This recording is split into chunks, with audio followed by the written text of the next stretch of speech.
In 2012, the Krewe of Nyx formed, and in just 4 years, they went from a startup to a super crew. But since their membership and their reputation have drastically changed. Yeah, I was there in 2022 as they rolled for the first time following controversy and saw crowds leaving after Druids had passed. Tonight, Amelia Strahan was on the route as the crew continued.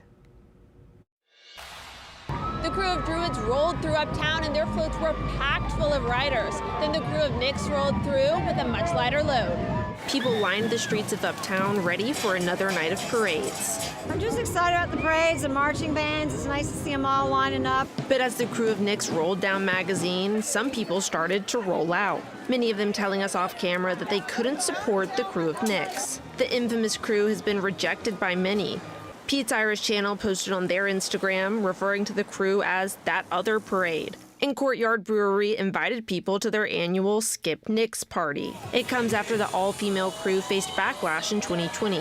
After George Floyd's murder, Captain Julie Lee posted on social media that all lives matter. In the following months, the 3,400-member crew saw a mass exodus. Thousands of members resigned. I'm not willing to put my time and money behind any crew that isn't willing to vocally say Black Lives Matter, trans lives matter. Ex-members filed class action lawsuits against Lee and her husband, saying they refused to refund members who dropped out and pocketed crew money.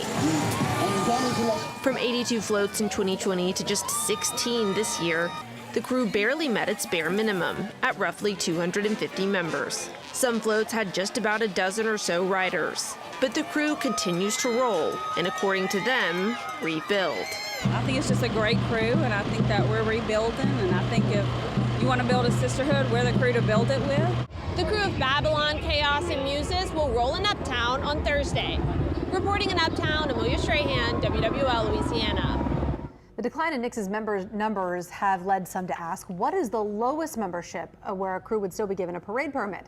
It is a complicated answer. Currently, there isn't a way for city leaders to force any changes, and the current code for how many float parades are even allowed is complicated. Right now, 34 parades are allowed to take place during the 12 days leading up to Mardi Gras, and recently, City Council Vice President J.P. Morrell proposed new rules for allowing and retiring parades.